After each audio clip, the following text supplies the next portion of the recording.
മുത്തുവിളിച്ച ഞങ്ങളിപ്പോൾ ഉള്ളത് വയനാടാണ്. വളരെ പ്രധാനപ്പെട്ട ഒരു കാര്യം നിങ്ങളോട് പറയാൻ വേണ്ടിയിട്ട് മാത്രം വന്നതാണ്. ഒരു രാത്രി ഇരുട്ടി വെളുത്തപ്പോൾ ഒരുപാട് ആളുകൾക്ക് എല്ലാം നഷ്ടപ്പെട്ട് നമ്മൾ അവരെ കൂടെ നിന്ന് അവരെ ഒരുപാട് സപ്പോർട്ട് കാര്യങ്ങളൊക്കെ ചെയ്തിട്ടുണ്ട്. ഇപ്പോഴും ഒരുപാട് ആളുകൾ സപ്പോർട്ട് കാര്യങ്ങളൊക്കെ ആയിട്ട് അവർക്ക് വേണ്ടിയിട്ട് വരുന്നുണ്ട്, പോകുന്നുണ്ട്. പക്ഷെ നമ്മൾ അവരെ മാത്രം ഫോക്കസ് ചെയ്തുകൊണ്ട് നിൽക്കാതെ വയനാട് എന്ന് പറയുന്ന ഈ സ്ഥലം, ഇവിടെ ഒരുപാട് ആളുകളുണ്ട്, ഒരുപാട് ആളുകൾ ജീവിക്കുന്നുണ്ട്, പല കാറ്റഗറിയിലുള്ള പല ആളുകളുണ്ട്. എല്ലാവരെയും ഇത് ബാധിച്ചിട്ടുണ്ട് പല രീതിയിൽ. അതിന് ഒരുപാട് എക്സാമ്പിൾ ഉണ്ട്. ഒരെണ്ണം മൊയ്നുക്ക പറയും. വേറെ ഒന്നുമല്ല, നമ്മൾ സേവ് വയനാട് എന്ന് പറഞ്ഞിട്ട് കേരള ഇൻഫ്ലുവൻസേഴ്സ് കമ്മ്യൂണിറ്റി നമ്മളൊരു പരിപാടി പ്രാഥമിക ഘട്ടത്തിൽ 1-ാം ഘട്ടം ചെയ്തു. 2-ാം ഘട്ടം 3-ാം ഘട്ടം ചെയ്യുന്നതിൻ്റെ ഭാഗമായിട്ട് നമ്മളൊരു യോഗത്തിന് വേണ്ടിയിട്ട് ഇവിടെ കൂടിയതാണ്. നമ്മളിപ്പോൾ ഇവിടെ കൂടിയപ്പോൾ മെയിനായിട്ട് പറയാൻ എന്താ അറിയോ, സേവ് വയനാടിൻ്റെ ഒപ്പം തന്നെ വയനാടിനെ നമ്മൾ സപ്പോർട്ട് ചെയ്യേണ്ടതുണ്ട്. വയനാട് മൊത്തത്തിൽ ഫ്രീസായി കിടക്കുകയാണ്. ഇവിടുത്തെ ജനങ്ങളുടെ അവസ്ഥ എന്ന് പറഞ്ഞാൽ അത്രത്തോളം മോശമാണ്.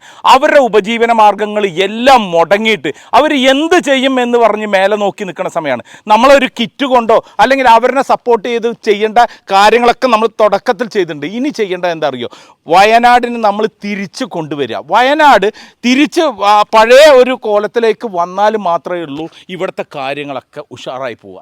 അതായത് നമ്മൾ പേടിച്ചിട്ട് വയനാടിനെ അവോയ്ഡ് ചെയ്യരുത്.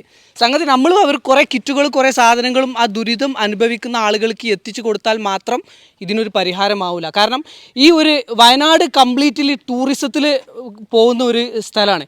കാരണം ഇവിടേക്ക് ആളുകൾ വന്നിട്ടില്ല എന്നുണ്ടെങ്കിൽ ഇപ്പോൾ ഉണ്ടായതിനേക്കാളും വലിയ ദുരന്തമാണ് മറ്റു ആളുകൾക്ക് ഇവിടെ ഉണ്ടാവുക. അപ്പം നമ്മൾ എന്താ ചെയ്യേണ്ടത് എന്ന് വെച്ചിട്ടുണ്ടെങ്കിൽ വളരെ സിമ്പിളാണ്. നമ്മൾ ആദ്യം ചെയ്ത ക്യാമ്പയിൻ സേവ് വയനാട് എന്നുള്ളതാണ്. നമ്മൾ ആ ക്യാമ്പയിൻ ഒരു ഭാഗത്ത് നടക്കട്ടെ, അതിന് നമ്മൾ തൊടേണ്ടതില്ല, അത് നടന്നു പോയിക്കോട്ടെ.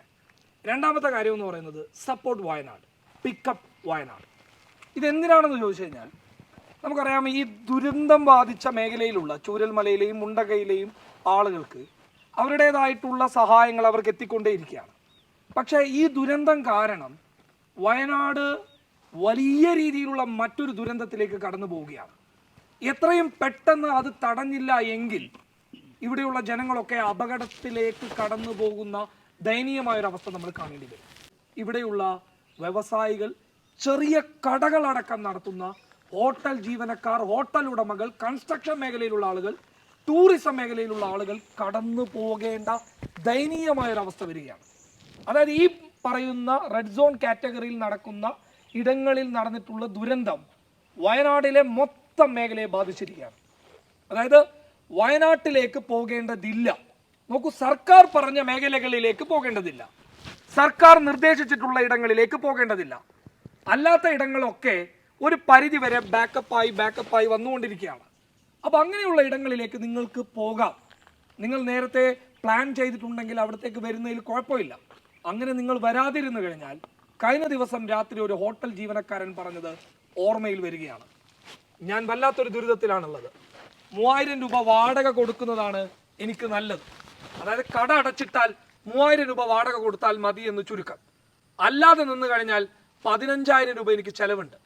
എത്രയോ ഷവായികൾ ഇവിടെ കെട്ടിക്കിടക്കാണ്. ഷവർമ്മക്ക് വേണ്ടിയിട്ടുള്ള സാധനങ്ങൾ ഇവിടെ വേസ്റ്റായി പോവുകയാണ്. ഒന്നും നടക്കുന്നില്ല, ആരും വരുന്നില്ല. ടൂറിസം മേഖലയാണെങ്കിൽ തകർന്നു കിടക്കുകയാണ്. പ്രിയമുള്ളവരെ, നമ്മൾ സേവ് വയനാട് ക്യാമ്പയിൻ ഏത് രീതിയിലാണോ ചെയ്തത്, അതേ രീതിയിൽ സപ്പോർട്ട് വയനാട് അഥവാ പിക്കപ്പ് വയനാട് എന്നുള്ള നമ്മുടെ ക്യാമ്പയിൻ നമ്മൾ തുടങ്ങേണ്ടതുണ്ട്. നമ്മൾ വയനാടിനോടൊപ്പം നിൽക്കുക. ഇല്ല എങ്കിൽ ഈ ദുരന്തത്തിനേക്കാൾ വലിയ മറ്റൊരു ദുരന്തം കാണേണ്ടി വരും. ഇവിടെയുള്ള ടൂറിസം മേഖല, കൺസ്ട്രക്ഷൻ മേഖല, ഹോട്ടൽ മേഖലകളെ കുറിച്ചിട്ട് ക്ലിയർ ആയിട്ട് അവർക്ക് ഉപകാരപ്പെടുന്നത് പോലെയുള്ള നിർദ്ദേശങ്ങൾ പുറപ്പെടുപ്പിക്കേണ്ടതുണ്ട്.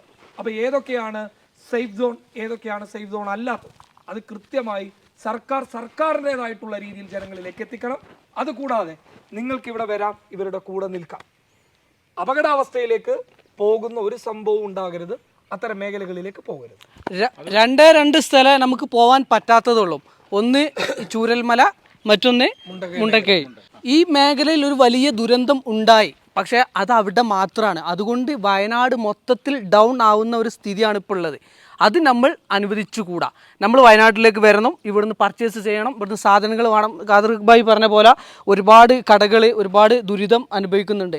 നമ്മൾ എന്താ പറയുക, ഇപ്പം ഈ വീഡിയോ കാണുന്ന ഈ വ്ളോഗർമാരെല്ലാവരും ഇതിനു വേണ്ടിയിട്ട് വീഡിയോ ചെയ്യണം എന്നും കൂടി ക്യാമ്പയിന്റെ ഭാഗമാവുക എന്നുള്ളതാണ്. ആണ്. കാരണം ഒരു റീൽ ചെയ്യോ, 1.5 മിനിറ്റ് ദൈർഘ്യമുള്ള ഒരു റീല്, സപ്പോർട്ട് വയനാട്, നമ്മൾ സേവ് വയനാട് ചെയ്തതുപോലെ സപ്പോർട്ട് വയനാട്. നമ്മൾ എന്തിനൊക്കെ സമയങ്ങൾ മാറ്റിവെക്കുന്നു, എന്തൊക്കെ കാര്യങ്ങൾ ചെയ്യുന്നുണ്ട്.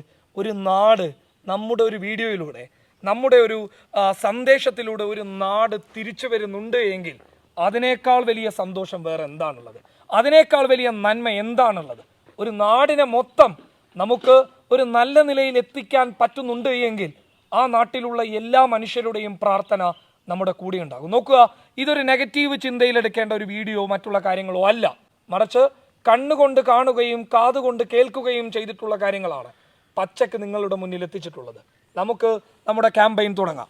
Support Wayanad, pickup Wayanad. ഇതിലൊരു പ്രധാനപ്പെട്ട ഒരു കാര്യം കൂടി പറയാനുണ്ട്. നമ്മൾ ഈ വീഡിയോ ഇപ്പം ഒരു ദുരന്തം നടന്നതിൻ്റെ ബാക്കിൽ അവിടെ എല്ലാം നഷ്ടപ്പെട്ട ഒരുപാട് ആളുകളുടെ പല രീതിയിലുള്ള വീഡിയോകളും പല ആളുകളും ചെയ്ത് നമ്മൾ കണ്ടിട്ടുണ്ട്. അതിനെല്ലാം നമ്മൾ സപ്പോർട്ട് ചെയ്യേണ്ടത്. ഒരാളുടെ, ഒരു വ്യക്തിയുടെ അഭിമാനത്തെ നഷ്ടപ്പെടുത്തുന്ന രീതിയിൽ അവൻ്റെ സങ്കടം കൊണ്ട് പലതും പറയുന്നതായിരിക്കും. അത് വീഡിയോ ആക്കി പബ്ലിസിറ്റി ചെയ്യുന്ന വ്ളോഗായാലും നമ്മൾക്ക് മനസ്സാക്ഷി കൊണ്ട് പറ്റാത്തൊരു സംഗതിയാണ്. നമുക്ക് ചെയ്യാൻ പറ്റുന്നത് എന്താണെന്ന് വെച്ചിട്ടുണ്ടെങ്കിൽ ഇപ്പം വയനാടിൻ്റെ കൂടെ നിൽക്കുക.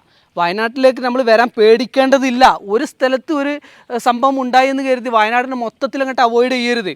ഇവിടെ ഒരുപാട് ബിസിനസ്സും കാര്യങ്ങളും ഒരുപാട് സ്ഥലങ്ങളുണ്ട്. അവിടെയൊക്കെ നിങ്ങൾ വരിക, സന്ദർശിക്കുക. വയനാട് നമ്മൾ കൈ പിടിച്ചുയർത്തി നമ്മളെ പഴയ രീതിയിലേക്ക് കൊണ്ടുവരണം. അത് നമ്മളുടെ റെസ്പോൺസിബിലിറ്റിയാണ്. അവസാനമായിട്ട് മൊയ്നുക്കാക്ക് എന്താ പറയാനുള്ളത്? ഒന്നും പറയില്ല. ഡിസാസ്റ്റർ ടൂറിസം അത് പ്രോത്സാഹിപ്പിക്കില്ല. അത് ഈ പറഞ്ഞ ദുരന്ത ഭൂമിയിൽ പോവുക, അവിടെ നിന്ന് വീഡിയോ എടുക്കുക, അത് പുറത്ത് വിടുകയല്ല ചെയ്യേണ്ടത്. ഇതുപോലുള്ള വയനാട്ടിലെ മറ്റുള്ള ആളുകളുടെ ഈ ദുരന്തങ്ങൾ, അതായത് അവർക്ക് ഈ പറഞ്ഞ പട്ടിണിയിലേക്ക് അവർക്ക് തള്ളിവിടാതിരിക്കണമെങ്കിൽ അവരെ നമ്മൾ സപ്പോർട്ട് ചെയ്യണം, ചേർത്ത് പിടിക്കണം. അപ്പോൾ എല്ലാവരുടെയും സപ്പോർട്ട് വരിക. ഇത് നെഗറ്റീവായിട്ട് കാണേണ്ടതില്ല, പോസിറ്റീവായിട്ട് കാണുമ്പോൾ നമ്മൾ നമ്മുടെ ഭാഗത്ത് നിന്ന് ചിന്തിച്ച് നോക്കുക. നമ്മളെ എപ്പോഴും ഒരു കിറ്റിനെ ആശ്രയിച്ചും അതേപോലെ തന്നെ മറ്റുള്ളവരുടെ സഹായം ആശ്രയിച്ചിട്ട് എത്ര കാലം ഇരിക്കും? അതേസമയം സ്വന്തമായിട്ട് നമുക്ക് ആ ഒരു തിരിച്ചുവരവിലേക്ക് കൊണ്ടുവരാൻ വേണ്ടി നമ്മളെ കൊണ്ടാവുന്ന മാക്സിമം സഹായങ്ങളും സഹകരണങ്ങളും ചെയ്യുക. നമ്മൾ നിൽക്കുന്ന നമ്മളെ മലപ്പുറം, കോഴിക്കോട്, കണ്ണൂർ, കാസർഗോഡ് ഇതേപോലത്തെ നമ്മളുടെ ഒരു സ്ഥലം തന്നെയാണ് വയനാട്. അതിൻ്റെ പഴയ രീതിയിലേക്ക് കൊണ്ടുവരൽ നമ്മളുടെ റെസ്പോൺസിബിലിറ്റിയാണ്. അതിന് നിങ്ങളെല്ലാവരും നിങ്ങളാൽ കഴിയുന്ന രീതിയിൽ ചെയ്യുക. ഇത്ര മാത്രമേ പറയാനുള്ളൂ. ടാറ്റാ, ബൈ.